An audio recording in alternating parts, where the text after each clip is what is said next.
আপকি আদালতে আন্না হাজারের ওপর অভিযোগ হলো যে উনি অন্যের ইশারায় কাজ করছেন। আন্না, অনেকেই এটা বলছেন যে আপনার তো অনশনে বসার কথা ছিল না। কয়েকজন মানুষ আপনাকে ভুল বুঝিয়েছে, কিছু মানুষ আপনাকে উস্কে দিয়েছে আর সরকারের বিরুদ্ধে দাঁড় করিয়ে দিয়েছে। এটা ভুল। দেখুন, আমার এই চুল কিন্তু রোদে সাদা হয়নি, এগুলো অভিজ্ঞতার। আর এটা আমার জন্য নতুন অনশন ছিল না। এই ধরনের আমি আমার জীবনে প্রায় ১০-১১ বার অনশন করেছি। ১৩ দিন পর্যন্ত বসে থেকেছি সমাজের মঙ্গলের জন্য, দেশের মঙ্গলের জন্য। দেখুন, দিগ্বিজয় সিং এর বয়ান আমার কাছে আছে। উনি বলছেন যে এই আন্দোলন আরএসএস চালাচ্ছে রিমোট কন্ট্রোল দিয়ে। এটা তো হাস্যকর কথা। আরে, আমার জীবনে কোনো পক্ষ বা পার্টির কাছাকাছি আমি কখনো যাইনি। আচ্ছা, বলা হচ্ছে আরএসএস এবং বিজেপি ইত্যাদি, তা ভুল। এই কারণেই তো আমি সোনিয়াজিকে চিঠি লিখেছিলাম। এত উচ্চ পদে কাজ করা আপনাদের এই যে লোকেরা, এদের দিকে আমরা বড় আশা নিয়ে তাকিয়ে আছি। আর এত বড় মাপের মানুষ যদি মিথ্যে কথা বলেন, তবে এই দেশের ভবিষ্যৎ কি হবে? মিথ্যেবাদী লোক। এত উঁচু তলায় কাজ করা মানুষ যদি এমন মিথ্যে কথা বলতে থাকেন, তবে এই দেশের কি ভবিষ্যৎ আছে? আমি চিঠি লিখেছি। কিন্তু কি করবেন এই ধরনের লোকেদের নিয়ে? এদের সাথে কিছুই করার নেই। এরা তো যা করছে, এই জন্যই তো আমি অনেক লোককে বলেছি, এই মিথ্যেবাদীদের মাথার উপর কোনো প্রভাব পড়েছে মনে হয়, এদের হাসপাতালে নিয়ে যাও। মেন্টাল হাসপাতালে। এছাড়া আর কি বলতে পারি আমি? আন্না, আপনি সোনিয়া গান্ধীর নাম দিলেন, আপনি তাকে চিঠি লিখেছেন। আগেও আপনি সোনিয়া গান্ধীকে চিঠি লিখেছেন। তিনি তো আপনার এই আন্দোলনকে লোকপাল বিলের সমর্থন করেছিলেন। সোনিয়া গান্ধী এটাও বলেছিলেন, আর আমরা তো এটা শুনেছি যে তাঁর কথাতেই এই কমিটি তৈরি হয়েছে। সেটাই তো আমার কাছে একটা আশার আলো মনে হচ্ছিল যে সোনিয়াজি এবং প্রধানমন্ত্রী মনমোহন সিংজি বলেছিলেন যে আমরা লোকপাল বিল আনবো, কিন্তু মাঝখানে কি যে গন্ডগোল হলো আমি জানি না। কাল বদলে গেল আবার। কি হলো আমি বুঝতে পারলাম না। এমন কি জাদু হয়ে গেল বা কি হয়ে গেল যে দুজনেই বলছেন যে ভালো লোকপাল আনবো আমরা, আর খুব ভালো আইনও বানাবো। এমন পরিস্থিতিতে কাল পুরোপুরি পাল্টে গেল। সোনিয়াজির একটা ন্যাশনাল অ্যাডভাইজারি কমিটি আছে, যার চেয়ারপারসন তিনি, তার একজন সদস্য হর্ষ মন্দার। উনি লিখেছেন যে আমি যন্তর মন্তরে আন্নার সাথে কেন বসতে গেলাম না, তার কারণ উনি দেখিয়েছেন। যে একটা কারণ তো উনি বলেছেন যে মঞ্চের পেছনে ভারত মাতার ছবি লাগানো ছিল, ঠিক সেরকমই ছবি যেমনটা আরএসএস এর লোকেরা লাগায়। ভারত মাতলব, হ্যাঁ। এটা হলো যে রঙের চশমা হয় না, জগৎটা ঠিক সেই রঙেরই দেখায়। তো চশমাটাই ওই রঙের, তাই নজরও তো সেই রংটাই আসবে। চশমার রংটা কেমন তার উপর নির্ভর করে। দ্বিতীয়ত, উনি বলেছেন স্টেজে আরএসএস এর লোক রাম মাধব এসেছিলেন, আরএসএস এর ভাইয়াজি যোশী আছেন, উনি আপনার সমর্থনে চিঠি লিখেছিলেন। এই কারণেই ওরা যন্ত্রমন্ত্রে আসেননি আপনাকে সমর্থন করতে। না, কে আসে বা কে না আসে তাতে আমার কিছু যায় আসে না। আর আমি তো আগেই বলেছি যে কোনো পক্ষ পার্টির কাছাকাছি আমি কখনো যাই না। এই কারণেই তো আমাদের স্টেজে কোনো পক্ষ বা পার্টির লোক ছিল না, এতে শুধু একজন আমি, ব্যাস। তার বাইরে আমাদের লোকেরাও নিচে বসেছিল।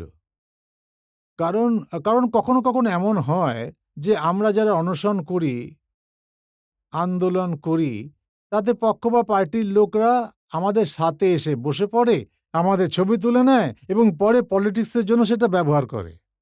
তো আমি আসতে দিই না কাউকেই, এই পক্ষ এতে আর আমি পার্টির একটা- লোকেদের। আপনাকে আমি সুযোগ দিচ্ছি, কিন্তু আপনার কাছে একটা প্রশ্ন আছে। আপনি বলেছেন যে কোনো পক্ষপাতিত্বের লোক আসতে দেবেন না, কিন্তু আপনার কি মনে হয় না আপনার এই পুরো আন্দোলনটা একটু অ্যান্টি কংগ্রেস দেখাচ্ছে? টার্গেট শুধুমাত্র কংগ্রেস? আসতে দিই না মানে আমার সাথে বসতে দিই না আমি।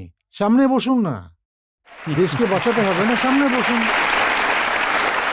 আমার সাথে বসবেন। তো এটা তো আমরা এই দেশকে গড়ার জন্যে সবাইকে সাথে নিয়েই চলতে চাই, কিন্তু মাঝে মাঝে এই রাজনৈতিক লোকেরা আমার যে অপব্যবহার করে, সেই কারণে আমি আমার সাথে ওদের বসতে দিই না। সামনে বসুন। আপনি আপনি হয়তো দেখেছেন যে উমা ভারতী এসেছিলেন, আমাদের লোকেরা তাকে তাড়িয়ে দিয়েছিল।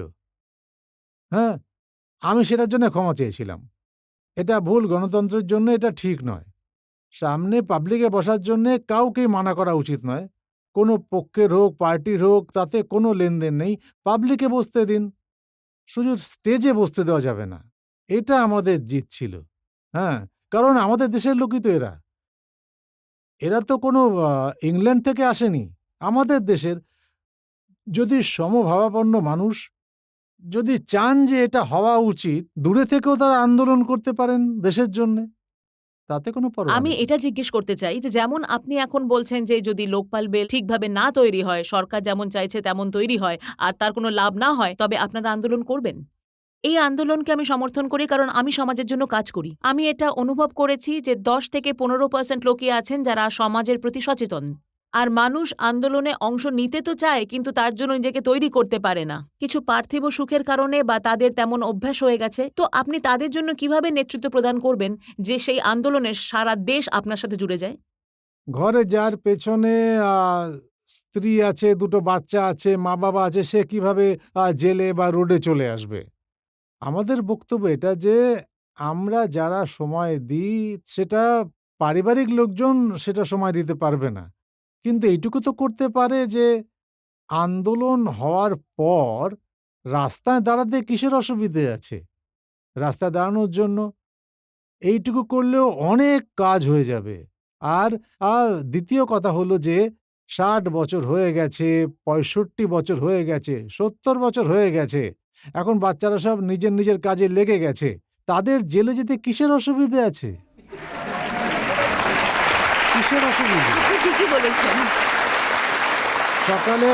সকালে জলখাবার আর দুবারের খাবার তো সেখানেও পাওয়া যায় না। সামলাও কতক্ষণ সামলাবে আপনি সরকার? একদম ঠিক কথা বলেছেন, এটাই তো আমি জানতে প্রস্তুতিটা রাখতে চাইছিলাম। হবে। ব্যাস হুম। আপনি এই প্রস্তুতিটা রাখতে হবে।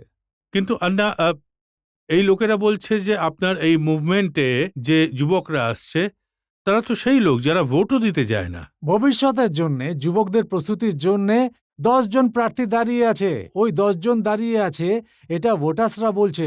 এই 10 জন দাঁড়িয়ে আছে, আমার একজনকে পছন্দ নয়, এরা কারাপ্টেড, তাহলে আমি ভোটিং কাকে করব? এখন তো সরকারের পেছনে পড়েছি। 10 জন প্রার্থীর পর 11 নম্বর চিহ্ন আছে, ওটা দিয়ে দাও। যে পছন্দ নয়, 11 নম্বর চিহ্ন। তো ভোটার্সরা দেখবে, একজনকে পছন্দ নয়, তখন পছন্দ নয়তে ওরা ছাপ দেবে। আর 10 জন প্রার্থীর থেকে যদি পছন্দ নয়তে বেশি ভোট পড়ে, তবে ইলেকশন বাতিল, ইলেকশন আবার হবে। বন্টন করো পয়সা, কতটা বন্টন করবে? 10 কোটি টাকা বন্টন করছে। একটা ইলেকশনে যদি 10 কোটি টাকা জ্বলে যায়, তখন ওদের মাথা ঠিক জায়গায় চলে আসবে। এই কাজটাও করতে হবে আমাদের। কিন্তু আমি এটা অনেকবার শুনেছি, লোকে এটা বলে যে যারা যন্তর মন্তরে আপনার সাথে এসেছিল বা যারা রাজঘাটে আপনার সাথে ধর্নায় সামিল হয়েছিল, বর্তমান যারা তরুণরা রয়েছে তারা লোকপালও ঠিক বোঝে না, গণতন্ত্র বোঝে না, ওরা শুধু স্লোগান দেয়। ठंडा ठंडा cool cool Anna Hazare wonderful. এখন আন্দোলনে যে ইউথ গ্রুপ এসেছিল, তা এমন ছিল না। আমি যখন দেখেছি অনেক, প্রায় ৪০০-৫০০ শহরে এই নবযুবকরা যারা এগিয়ে এসেছে এবং তাদের হাতে যে তিরঙ্গা ছিল, তা আমার কাছে খুব গুরুত্বপূর্ণ মনে হয়েছে। এই আন্দোলনের মাধ্যমে অন্তত তাদের মধ্যে জাতীয়তাবাদের ভাবনা জেগেছে। যে স্লোগান দিচ্ছিল, ওই যে স্লোগান দিচ্ছিল, ইনকিলাব জিন্দাবাদ, বন্দে মাতরম, ভারত মাতার জয়, স্বাধীনতার ৬২ বছর পর জাতীয়তাবাদের যে ভাবনা তাদের হৃদয়ে জেগেছে, তা আমার খুব গুরুত্বপূর্ণ মনে হয়েছে। এই যুবকরাই এই দেশকে ঠিক করবে, এটাই যাবে।